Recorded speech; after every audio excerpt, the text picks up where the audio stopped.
Welcome to the Property Nomads Podcast, and today we're going to be learning about social housing. We're going to be learning about changes to the right to buy scheme that are coming up.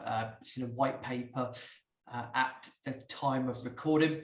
In order to talk us through the elements of that white paper and also the history of social housing and right to buy, we have a social housing expert joining us, Neil Goodrich.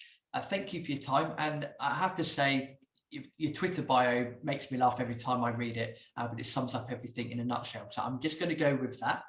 It says, Neil Goodrich, I lift weights and tweet things, housing professional, feminist, relapsed egg chaser, lapsed blogger, former chair of CIH Futures, that is a Chartered Institute of Housing, all my views, my own blah, blah. I quite like that. So Neil, welcome to the Property Nomads Podcast.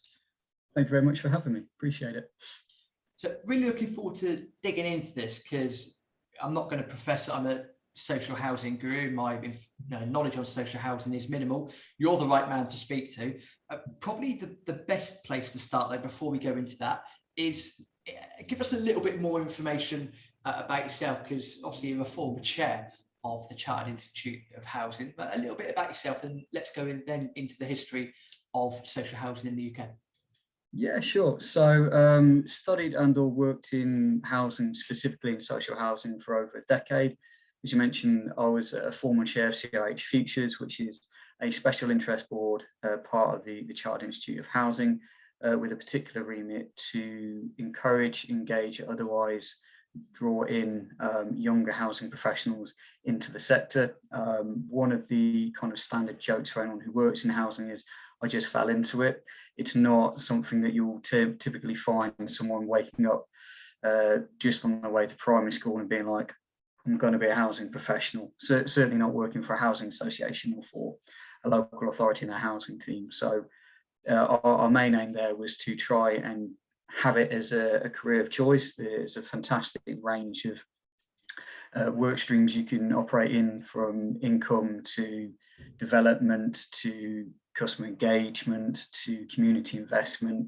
The list goes on, all kind of buzz terms, but you can be the butcher, the baker, the candlestick maker, and work within housing. It's such a broad area. So yeah, that's kind of a very brief history of me. I also kind of refer to myself as a loudmouth with a Twitter account, very, very vocal on housing policy items, particularly because in the last 2 decades or so, it's been a kind of a scenario of benign neglect or just outright hostility from central government. So it's never a dull space, but can be quite frustrating if you have a particular view on how you think the different elements of our housing system should work. Perfectly understandable. I think most people, as most of the listenership are UK based, I'm sure we're most of us at some point have been frustrated with the what seems to be unlimitless bureaucracy, no matter what sector we're talking about. As a railway enthusiast myself, at the time of recording, we're just going into that week of strikes, which it's not an episode about that, but anyway, moving swiftly on.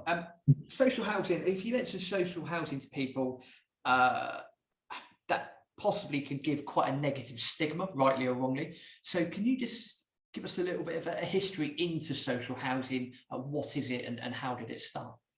Yeah, sure. So housing in the UK can be broadly split into 3 sectors, which is the home ownership sector, the private rented sector, and then the social housing sector.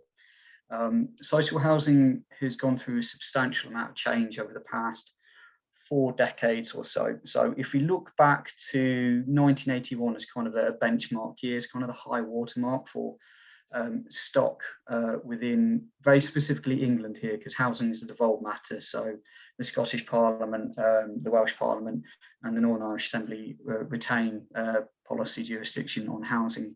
But for England, if you look back in 1981, about 26 to 27% of all housing units in the UK belonged in the social housing sector.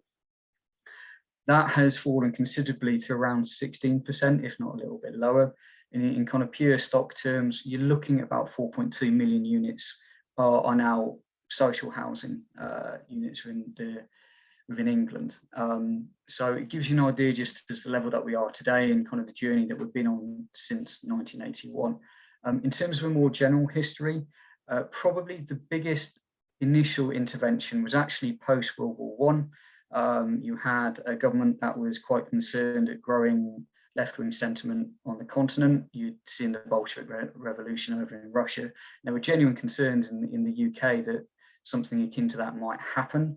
But also you had just mass destruction on the continent and a significant uprooting of people's lives and families. The number of war dead was quite considerable, and the people who came back were changed for one reason or another, mentally or physically. And at the time, the private rented sector was quite significant in the UK, but of incredibly poor quality. So for reasons various, that the government of the day decided to undergo a Homes Fit for Heroes programme. So your first kind of mass build of central government or local government owned units delivered across the UK in an attempt to clear some of the slums that people were living in and to provide, as it said, homes fit for people coming back from the war. The overall numbers weren't as impressive as they otherwise could have been, but it was the first real intervention from central government to deliver en masse what is now known as council housing. Mm-hmm.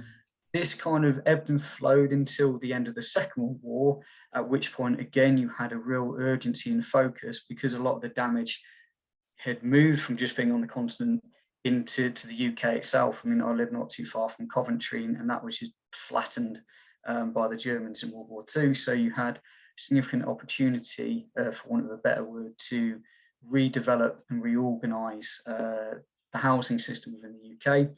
You also had a much more sympathetic set of governments, both on a Conservative and a Labour side, to develop council housing en masse. And you saw really from the post-war period to probably the early to mid-70s a massive boom in housing. We were hitting at one point 300 to 400,000 units per year being built, not all in the council sector, but predominantly so. And we've never hit those levels since, for reasons we'll come up to later on.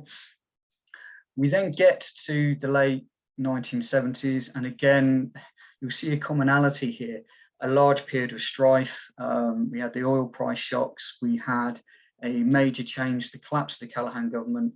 Margaret Thatcher comes into power in 1970 and quite quickly looks to drive through what she terms a property owning democracy, which has its merits and certainly has its place. The net effect was from the early 1980s to current day, you see a significant change in the tenure landscape of the UK. So right to buy was introduced early in the 1980s. There were a number of different acts. I think 1983 Housing Act and the 1998 Housing Act were quite pertinent to this. But you had a number of systemic changes to encourage people into home ownership, to assist them into home ownership, but to also make private renting more flexible, for want of a better phrase, and to residualise the social housing stock. So you had right to buy introduced, and you saw quite significant chunks of properties exit the sector as people took up the opportunity to purchase their home at a significant discount. At the same time of this discount being applied, local authorities began to feel the pincer movement from the Treasury, where they would actually take part of the receipts from right to buy and withhold them, so the local authority couldn't spend, and more stringent rules came in for local authorities to borrow to build, as well as how they could use the revenue that they were generating from their stock. So you're seeing a real pressure point on councils to effectively make it very difficult for them to replace the stock and to build and to maintain themselves as social housing providers. For reasons various, one political, one ideological, but actually there were some genuine concerns around accountability, responsibility and transparency on municipally held stock, particularly in some of the real big areas, thinking here of Birmingham and actually Glasgow as well, where you're kind of instances basically for, well, councillors using the system to benefit their friends and their family in certain instances, and issues of disrepair being quite significant. Whilst there was a massive boom in housing between the post-World War II to 1970s period, a lot of it was with experimental technology, and a lot of it wasn't properly maintained and well held. Indeed, before he was making some quite interesting and different documentaries, such as The Power of Nightmares, one of Adam Curtis's first real documentaries was on the great social housing scandal, showing that you're having these properties built, and they were literally stuffing rubble and newspaper into what should have been concrete as part of these quickly thrown up builds. We had a lot of use of prefabs, which was first gen technology that just didn't stand the test of time. So yes, a lot of good housing got built, but a lot of dross there as well, because it was effectively a numbers game for a number of years. So you have all these kind of tipping points pushing the state potentially away from having local authority owned housing.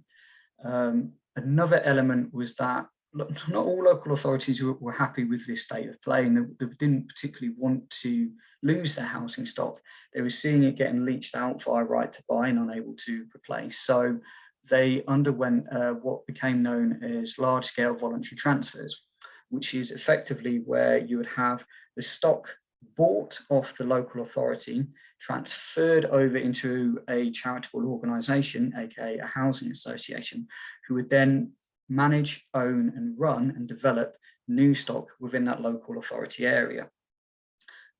This actually became encouraged by central government because it kind of fitted in with their worldview, which is the state shouldn't be the main provider of housing, and actually where you do need some residual housing for those of need, it would be better to have a charitable organisation run it than the state. There's also the added benefit that, due to an accounting quirk, any of the historic debt assigned to those units just kind of got wiped off.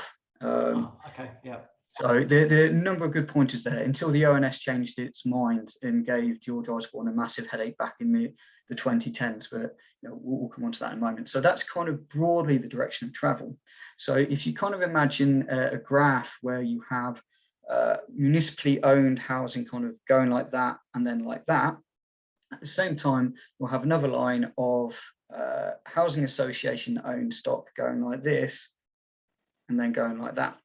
And we have this flip now, kind of occurred early 2000s to the 2010s, where stock owned by housing associations now is greater than stock owned by local authorities. And actually, when a lot of people say they live in a council house, they probably don't. They probably live in a housing association property.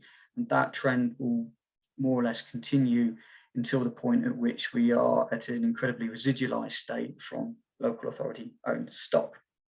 So that's a very broad picture. Very quickly, the history of housing associations, because it's just as important. You can split this broadly into 3 to 4 categories. So the initial one is late era Victorian philanthropic organisations. So Peabody, the Guinness Trust, Octavia Hill, rich Victorians who wanted to do social good as part of religious and or other motivations, built housing for the deserving poor. It's a very important concept, because it wasn't necessarily those who had the most need, it was those who had need and fitted the criteria on which they decided you should live there. So Octavia Hill, for example, was quite famous for booting out people who drank alcohol or had an issue with alcohol from her properties, and had no compunction in just clearing them out. So that was the first stage. You then have a seminal documentary, well, it's not a documentary, but a movie that depicted some of the issues of living in the private rented sector in the 1960s, called Cathy Come Home. This was the birth of shelter, it was the birth of crisis, but it also became the birth of the first wave of what we now refer to in the sector as traditional housing associations. So small scale, owned a few number of units, but with a real purpose to, by hook or crook, increase the amount of social housing in a particular area, sometimes with a very specific focus. As a result of that movie, We then move into what I've just described earlier as the Lsvt Era, where councils were selling off their stock en masse to these new organisations. We then, in the late 1990s, 2000s through to one day, have another period where you're seeing significant mergers between housing associations. You would have probably seen in the news recently the likes of Clarion being on, particularly ITV, with Daniel Hewitt, who's done a big expose into their failing repairs service and kind of the appalling conditions a number of individuals have had to face. They are not the norm in terms of the size of housing associations. So you have circa 13 to 400 registered providers, which is the new terminology for housing associations. It's a standard joke in the sector that a HA is also an RSL, but it's an RP, but most people know it as the council. So registered social landlord, registered provider, housing association, they all mean the same thing. But actually, if you look at it from stock-wise, 82% of housing associations in England own less than 1,000 units. 247 housing associations own 95% of the stock. So you have a real concentration of stock in a small number of organisations, which is ironically enough, given some of the initial pushes away from local authority-owned housing in terms of repairs, maintenance, accountability, transparency, they're all coming back round. It's just a different beast that's kind of initiating them. I'm not saying there's similar levels of alleged corruption, but certainly there are significant problems with some of the larger housing associations at this point in time. So that is a very brief, well, not so brief, potted history of both social housing and housing associations. And you can probably tell why my wife rolls her eyes at me after I start talking about it, because you try and explain one little thing, you kind of have to draw back, and then you're 20 minutes into a conversation. But that's where we are. I completely understand once you get into the nooks and crannies of something, if the other person's not finding the subject, I understand. I made a quick note here that says that I'm guessing that Octavia Hill didn't have any issues with Section 21s back in the day. You just pick them up and lock them out. Things were a little bit easier back in the day. And then the other side note I've got, it's interesting, and again, this is probably not this podcast episode to go into that, but I do find it interesting being on the committee of a local landlords association. It always seems to be that, and I appreciate there are rogue landlords that operate out there, and that they shouldn't, etc., etc. So I get that, but it does seem funny that various councils are very quick to issue fines and a big slap on the wrist for bad landlords, where actually, if you look at some of their own stock, it's like you're not even meeting your own regulations. But funny enough, they don't fine themselves over that. No. That's probably for a different episode. I will not get on my political high horse. Thank you for giving an overview. I'm sure people are listening are finding this fascinating, and I'm sure we could go on for hours at the in-depth history. But moving on to right to buy, for those that might not be aware what it is, can you just explain what right to buy is? If you can, then say how it's evolved, and then go into the white paper that's currently around and about, and how that can impact the sector. Yeah, sure. So as mentioned earlier, right to buy is effectively a significant discount on the market value of a council house and or housing association property. So you as a tenant will need to have lived there for a certain amount of time. There are certain criteria that you need to adhere to, typically around arrears or any antisocial behaviour. But effectively, if we take it from very simple sums, because I'm a simple man and long words bother me, but if you have a house that's worth £100,000, using right to buy, you can probably buy it for about £30,000. Where things get complicated, and where the kind of new announcements are kind of coming through, and where they're going to hit some sticking points, is on the nature of the ownership of the property. So where the property is owned by a local authority, government has much more flexibility in terms of dictating the terms of sale and what we do with that asset, because it's effectively a public good owned by local authorities who are beholden to central government, although they might not always admit that. Housing associations are private entities. They are charitable organisations with standing orders that specifically require them to extract maximum value from their assets. In layman's terms, you can apply the same discount to a housing association property, but you have to give that difference back. So whereas under right to buy for councils, the Treasury, one, didn't have to give them any money between the difference of the market value and the actual sale, but they were also quite sneaky in drawing stuff back for any historic debt that related to that local authority. For housing associations, the Treasury would need to fund that difference. And this is where having a Prime Minister who's quick at headline grabbing, not necessarily keen on the detail of policies, kind of comes unstuck a little bit. Because right to buy for housing associations has actually gone through quite a significant trial. In 2018, there was agreement reached between the government of the day, or slightly before then, that's when the pilot went live. So under Cameron, when he was still around, remember him as the Prime Minister, between Cameron's government and the National Housing Federation, which is the representative body for housing associations in the UK, specifically England.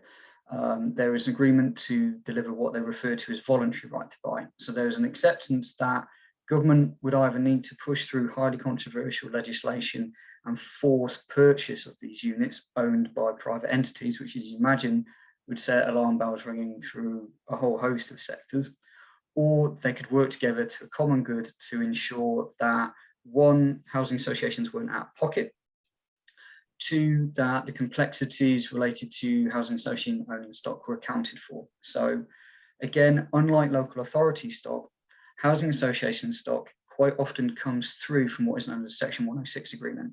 So for those who are unsure, developer wants to build 50 units in a field near a village. Local planning authority says, that's fine, but I want a set percentage of those to be for social rent and or shared ownership. You've got to build an access road. By the way, our school's crumbling, so you can build one of those as well. And then there's a negotiation that goes ahead between the two. And eventually a agreement is put in place subject to viability assessments, and a payment is made in cash or in kind.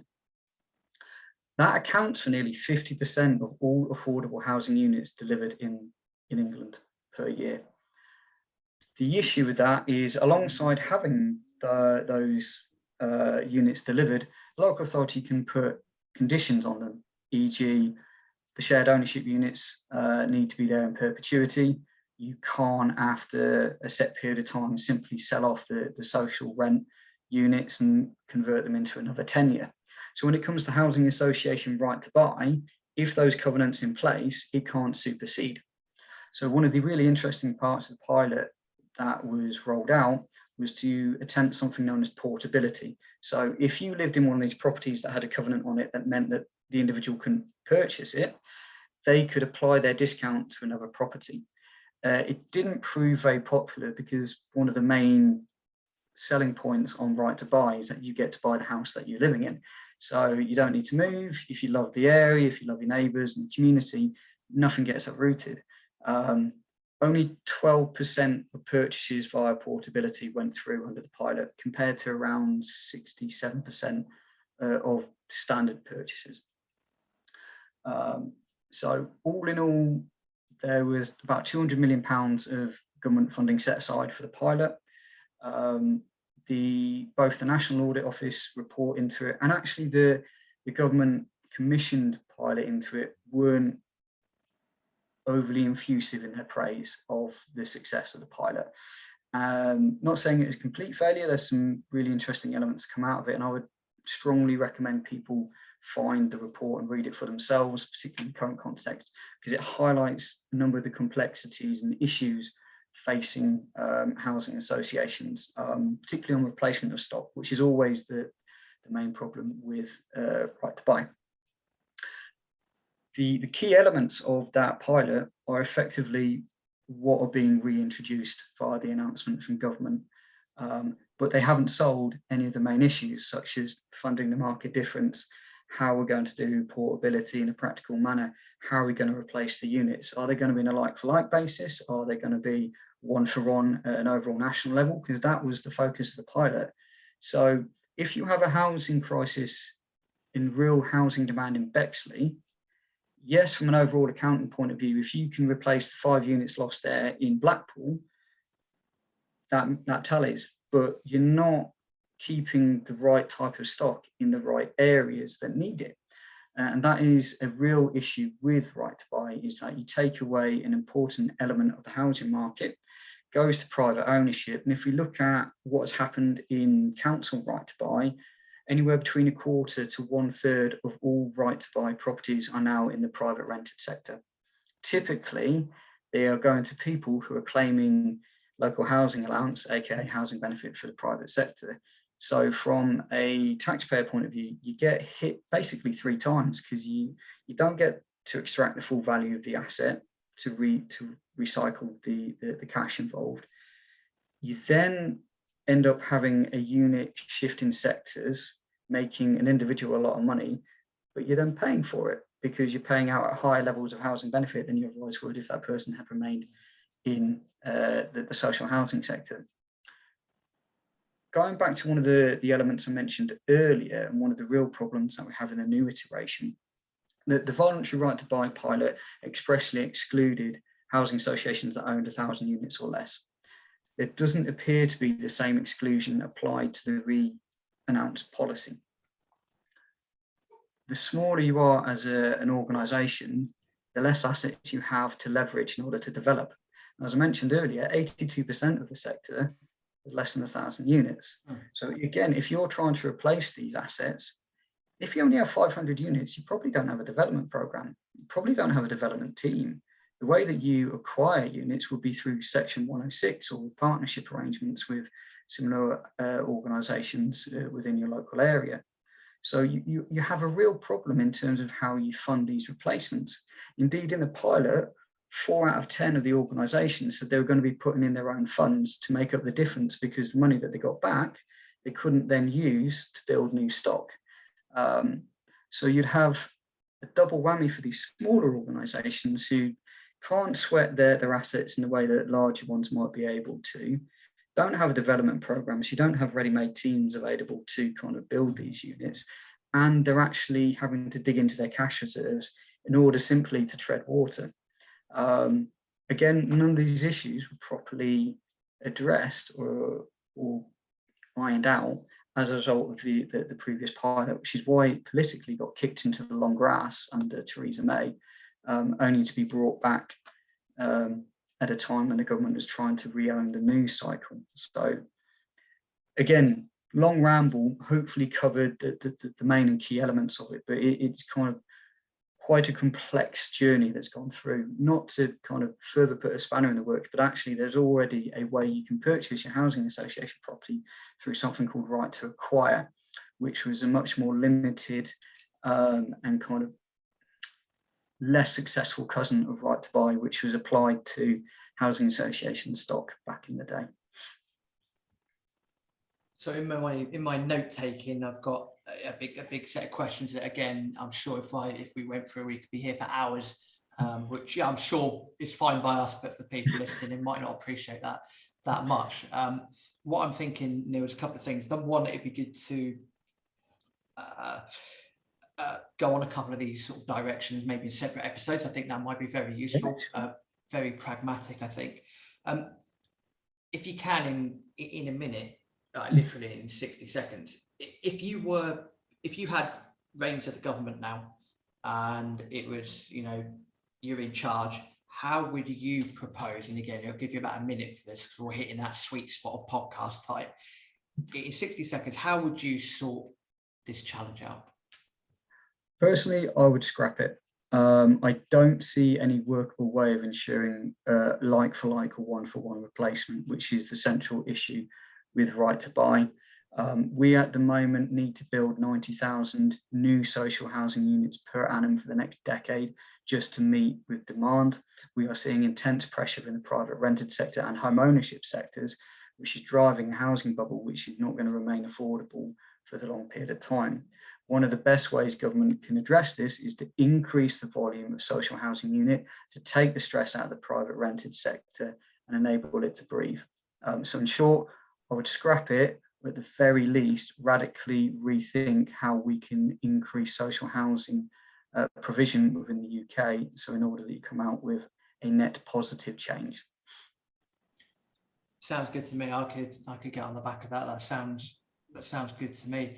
Again, what I think we should do is we can go off into a multitude of subjects, planning, how local councils can, affect or facilitate things like that.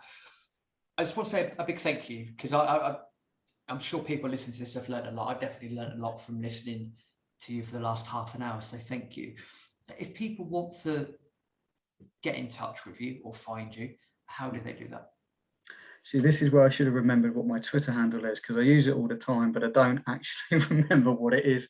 I think if you search Neil Goodrich Housing in your search engine of choice, I will turn up. It's an unusual name, and particularly on Twitter, I am quite vocal.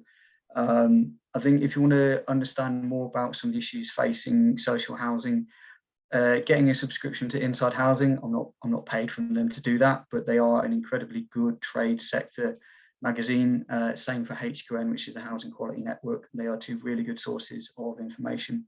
And Vicky Spratt as well, who is a journalist for the I believe, or potentially the Independent, can never remember which, is recently written a very good book on being a council housing tenant. And finally, Municipal Dreams is an incredible story, love note, and kind of ode to council housing that goes through the development of council housing into its modern day context. A really good book, probably one of my favourite books on social housing that's been written.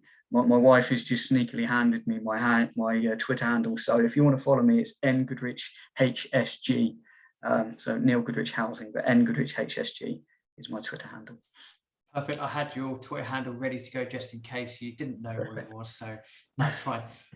Neil, I appreciate that. Thank you very much for your time. I think we'll get together again and go through a couple more episodes on subject matters that are related to what you've just discussed, but also branching off, because it will give a much fairer representation as well. But apart from that, massive thank you for your time. Thank you for the history lesson, and look forward to chatting again soon. Not at all. Thank you very much for having me. Really appreciate it.